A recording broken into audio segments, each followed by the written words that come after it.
Welcome to the More Great Seats for Kids podcast. I'm your host, Mike Lesczinski, Director of Communications at the SUNY Charter Schools Institute. Each episode explores the authorizing processes, standards, and best practices that create an environment where strong public schools can take root and thrive. Today's guest is Erin Allen, Senior Analyst at the Institute and primary author on the new white paper, Accelerated Learning and Practice, Promising Practices from the SUNY Charter Schools 2021-22 visit season. For schools seeking to mitigate interrupted instruction as a result of the pandemic, this is a can't-miss episode. The paper is now available on our website, newyorkcharters.org. Enjoy the episode.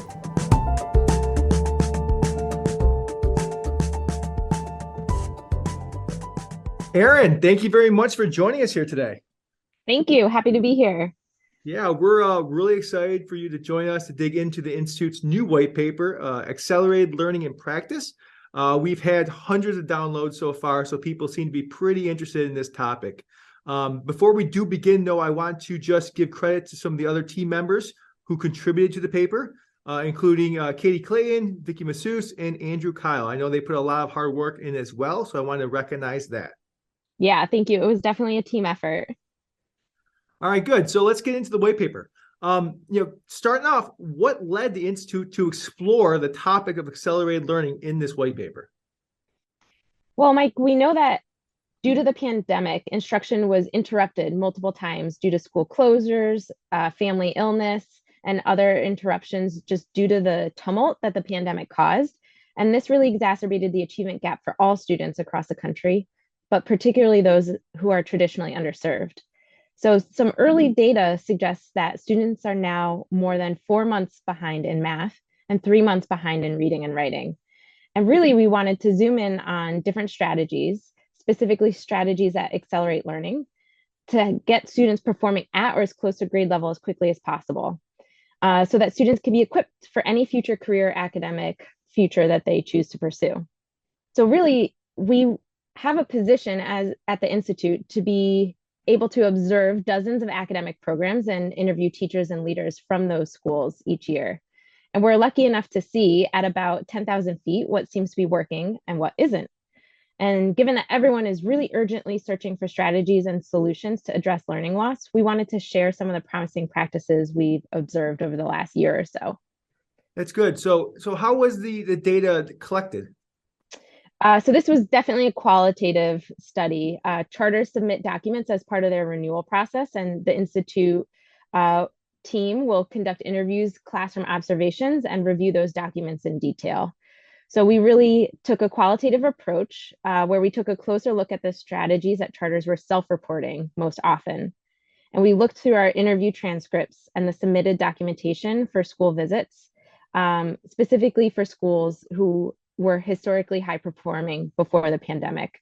And we kind of took a year from about fall 2021 to fall 2022 to take a look at these different strategies at scale. And I think one of the things that's good is, the SUNY charters are really diverse. Oh, yes, definitely. Something that that keeps me enthusiastic about the charter model is that charters are provided the autonomy to deliver different style academic programs. And we really wanted to celebrate that here and highlight charters of various sizes and models. So we highlight Lion, Bella, and Dream, and Coney Island Prep. So they are serving different grade bands of students in different areas of the 5 boroughs. And we really wanted to be able to take a look at, what is a single entity school like Bella doing versus what a small network such as Dream might be doing. That's great, because I really, me personally, I think that's what makes SUNY charters so special, is really that diversity. I mean, we have schools that serve specific themes like music or the environment or agriculture or nursing. We have students that are homeless or in foster care. We have schools that serve students with autism, IB programs, CTE programs. So it really is something for everyone. So it's good to be able to kind of dive into exploring the different practices at each one of these schools. Right, and they were all impacted by the pandemic, and so all needed to take different strategies to address some of that interrupted instruction. So are we proposing solutions, best practices? Yeah, to be clear, we only have very early data on student performance post-pandemic. So really, as a part of this project, we wanted to identify promising practices and we were able to identify these as promising because the charter's internal assessments indicated strong initial growth. And many of the practices, though updated to meet the needs of students now, were successful pre-pandemic. So again, these are exciting and definitely don't cover the whole universe of everything that might work. So let's talk about some of those strategies. There was 4 outlined in the paper itself. Number 1, leveraging adaptive learning technology. 2, engaging in flexible curricula. 3, social and emotional learning. And 4, family communication and engagement. Can you provide a brief description of each of those so we get better understanding? Yeah, I'd be happy to. So when we discuss leveraging adaptive learning technology, we're really referring to a strategy that involves deploying a school-wide software program or set of software programs that are able to diagnose students' understanding and provide individualized practice based on their specific needs.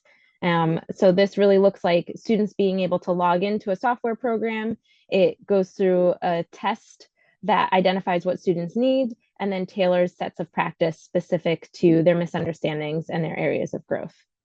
And then we also talk about engaging in flexible curricula. So before the pandemic, most schools had clear curricular programs, but the unpredictable nature of school closures and remote learning really reinforced for schools that curricula needed to be a source of routine and predictability for students and teachers. The materials also needed to be engaging and relevant to compete for students' attention when there were so many other things going on in the background during remote learning. So when we discuss the curriculum in this paper, and specifically as it relates to accelerated learning, we're really considering how schools updated materials to support learning in this new educational landscape. I think the third strategy was also social emotional learning. And this involved really developing and implementing the supports and strategies for students and teachers alike to cope with the various social emotional needs that may present barriers to daily instruction and learning, and also enhance the learning environment to foster intellectual risk and debate. So a common narrative and a lot of data we're seeing now shows that interrupted instruction and the pandemic caused a lot of trauma for students. And it became clear that schools couldn't function in isolation from that trauma. And so specifically implementing strategies to support students in communicating their needs and how they're feeling supported learning in a lot of environments. And lastly, we highlighted parent and family engagement. Again, this was evident pre-pandemic, but during the context of unpredictable learning and remote learning, it was necessary for parents and caretakers to participate and be full partners in the work of education. And schools that were most successful and have some promising early results have strong systems for two-way communication that support students in learning in and out of the traditional classroom. I mean, that's great. And I think the strength of the white paper is, you're not only describing these individual strategies, you're providing some really clear-cut examples of schools that are, deploying these strategies and the kind of benefits that they're seeing when it comes to trying to mitigate that interrupted instruction. Yeah, I think the listeners can't see it, but as you're talking, I'm nodding a lot. And I think that this really resonates for me because I think when there's so much tumult and uncertainty in the world, it's natural for us to crave a single solution or a single path forward and place our bets on that. And this is especially true when we're exhausted and burnt out, like so many teachers and school leaders are after the pandemic. In reality, though, there's risk that a poorly implemented intervention can exacerbate frustration and lead to new problems. And any school leader can really relate to this if they've ever tried to implement what they thought was a relatively simple change. And they met a lot of resistance from teachers, parents, students, board members, and the community.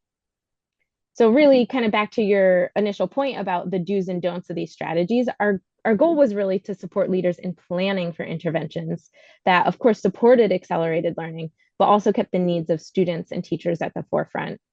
And one way to do this was to explicitly flag some of the shortcomings of each strategy for readers so they could account for some of the negative impacts and plan for them as best as possible.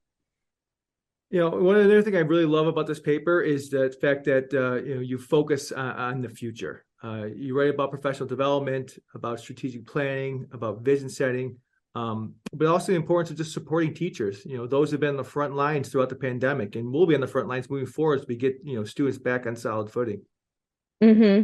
When I think about, you know, education as a whole and ourselves as educators, and when we ask each other and when we ask our students what we remember most about their time in school, the answer often centers on that one teacher or that one individual that cared for them and gave special attention.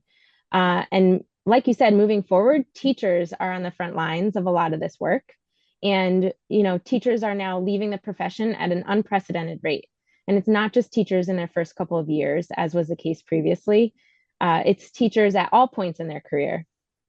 And to me, this turnover represents lost opportunities to leave a positive impact on a child.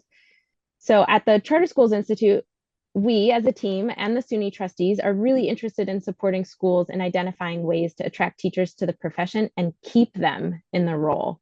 And we recognize that for leaders in the school building, navigating the tension between having high expectations of teachers to accelerate learning and also valuing the feedback that teachers are providing has always been a challenge, and they're in tension often. In the schools that experience the lowest amounts of turnover, leaders were transparent with their staff and they actively and regularly sought feedback from teachers, particularly before a big change was rolled out. Now, the schools with the highest teacher retention don't always have the highest academic outcomes, but I think that there's something really amazing happening in schools with fantastic academic outcomes and high teacher retention. And that's what I hope we can explore next. Yeah, I mean that's pretty exciting. Looking forward to that paper now too. Yeah. So any final thoughts? Any big takeaways? Why it's so important for schools to read this paper before we go? Definitely. I think just going back to thinking about the do's and the don'ts, I think we just want to celebrate all the hard work that our schools are doing and share with the larger community about strategies that charters are self-reporting are successful for them in moving the needle forward. But just encouraging leaders to think about the story that they want to tell and the information that supports the decisions they make. And so we're all working hard, and students and teachers need that support. And I think that hopefully these strategies can give them some support and affirmation that what they're doing is on the right track. Great. Yeah, thank you very much. I just want to encourage our listeners, if you want to read the actual white paper itself, you can go to our website, newyorkcharters.org. We have a section for white papers. You can download it from there. So, Erin, thank you very much for joining us here today. Thanks, Mike.